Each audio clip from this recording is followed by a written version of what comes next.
Buy low, sell high. I had an amazing day and I messed it up by overtrading, and it was complete my fault. There was no one else fault. It was just my fault.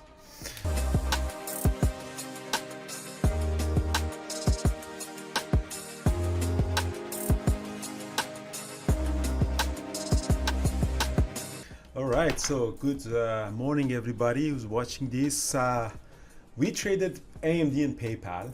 So the market, what happened in the market was that Google had really nice earning, AMD had really nice earning, and they both gapped up. And obviously the futures for the QQQ and technology sector gapped up, and the market was pretty much gapping up almost 2% this morning. At the open, big sell-off happened, and then we lost some of the gains. PayPal had earning. PayPal, unfortunately, is in a downtrend for a very, very long time, and it tested pretty much pre-pandemic levels. So for me, I traded AMD a couple of times. I mean, more than I should have. I had a really nice run on it, and but I just messed up trading it and gave all the profit back. And I'm just only $500 up on it, plus all the commissions that I have to pay on that. So AMD, as I mentioned, is one of the biggest stocks that were gapping up. Opened really weak, sold off at the open. Obviously, that was a sign that you're not going to trade this stock. It was a really nice opening range breakdown, or 5-minute opening range breakdown as well. But because the stock was gapping up, I just didn't have the tendency to short it, because the stock was gapping up. By mistake, I went long in minute number 3, but that was a mistake. I just pressed the key by mistake. Popped back up, went to the VWAP, and I traded prematurely in the in 940. In this drop I went long, but that was really premature, because if you want to take a reversal on a strong stock like a fallen angel or double bottom reversals, you need to get to a level, not just randomly anytime that you see a red candle you go long. And that's why I went long here, for a few minutes. And I eventually got out of it with a small loss. That was a very premature trade, because again, there's no level, there's no double bottom, there's no pattern. You can't just randomly, when you see a red candle, you just buy it. You have to wait that. And we did. We had this one for 24.97 level on my chart, and I went long at this level, popped up, sold some, added more. I was hoping that now we're getting a double bottom and go back up, but the market was weak, AMD was weak, and sold off. And I'm glad I got out of it. It came down to the S3 level at 124 exactly, and that is the level that really quickly squeezed back. And squeezed back, as you see, very strong candlestick on the 1-minute chart. 5-minute chart started making a new 5-minute high. So that's the candlestick that you see. The 5-minute started becoming a new 5-minute high. That was a good sign. So I went long here at 124.97, popped up 126. On the pullback, I added, and it actually did go up all the way up to VWAP. So as you see, that was a really nice run all the way up to the VWAP. So that I had made a killing on AMD on this trade. So long here, popped up, added heavily again, and I had a really, really nice run on that. And it was a perfect trade. It was a perfect reversal, a double bottom from S3 level, new 5-minute high. The stock was on a 5-minute higher high, higher low. It was a very, very bullish pattern. But the mistake that I did was I started adding for another one. I thought that this is going to go above 128. I added, and it sold off, and I just kept adding it.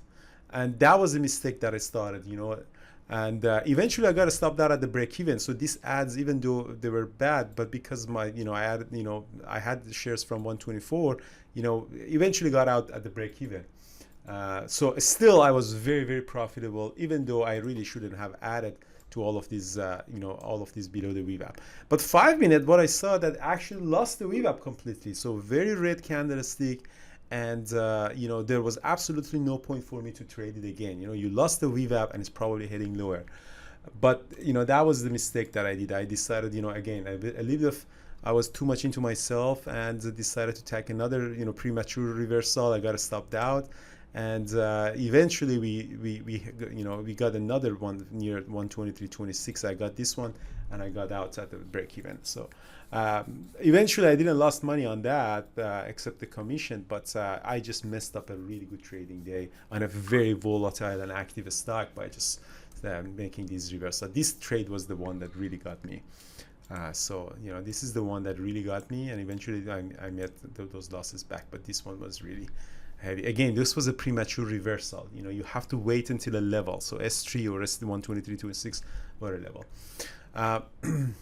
Uh, so that's my AMD trade, and then PayPal was really disappointing too. I got the PayPal right at the low of the day. We had this 129.17-ish level, this area, which I show in the daily chart. So I got this long at 129.25, popped up, sold some, dropped, and again the stock was down 25%. I got out, I panicked, and as you see, as soon as I got out, just right at the low of the day, it just squeezed back up all the way up to above the VWAP. So it was a really nice run on PayPal, but I didn't get it.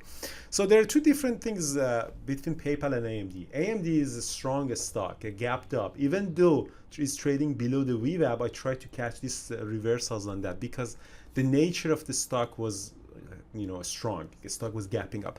In PayPal, I wouldn't even dare to trade it to the long side until we reach to this level, because the stock is gapping down 25%. So there is a fundamental breakdown in the stock, that the stock is down for a reason. And for PayPal, this level that if you want to go, so as you see, it's really beaten up since post-pandemic, and you actually really into the gap, into the first earning in May 2020 at 127. That's exactly the level that we had bounce back, which is kind of the high of pre-pandemic. The earning was really good because of the pandemic, popped up, and then it started trending higher, and as you see, it exactly bounced back from that level. So the gap fill that Jared is always talking, it's very valuable and useful in this situation. And that was it for me. AMD and PayPal really was the only stocks that I traded. Unfortunately, I didn't make good money, and this type of trading for me reminds me like 5 years ago. I used to do this kind of trading, over trading 5 years ago, but now I should know better. I should have known better. Brian, how was your trading day? I know Lucid you traded. No, it was okay. I mean, I kind of screwed up. I thought I really should have traded PayPal, but I kind of got distracted with, as you said, Lucid. I mean, it was an okay day because Lucid gave some really good, opportunities. It was, I kind of just traded it at the open. It sold off just before the market opened. And then I was just waiting for it to pop back up, which it gave a nice little pop right at the open pop up.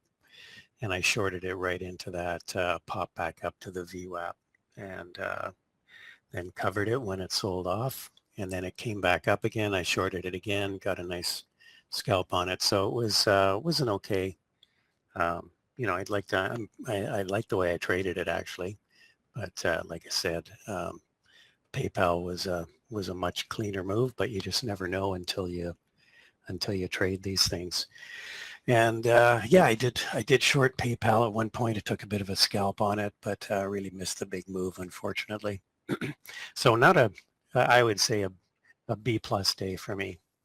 Yeah, I mean PayPal was a really nice 5 minute open range breakdown. It was perfect for a short, and it gave all of these pullbacks to get filled. It's not a short selling restriction. It means that you can short it, but you just have to get filled on the uptick.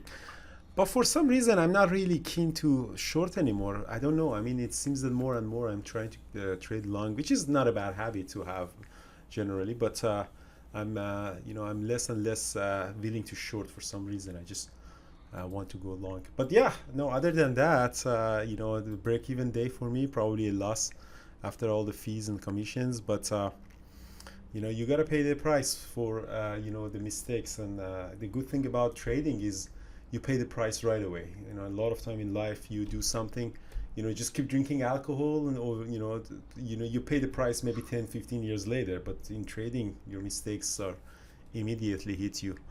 All right, so that's it for me. So we have the mentorship session for Peak Capital right now, and Wednesday we have the psychology webinar, and I think it's Mike. And yeah, if not, tomorrow morning the chat room, guys. And if you are in YouTube, we appreciate like, subscribe, or comment if you have any question, guys. Brian, anything from yours? No, that's it.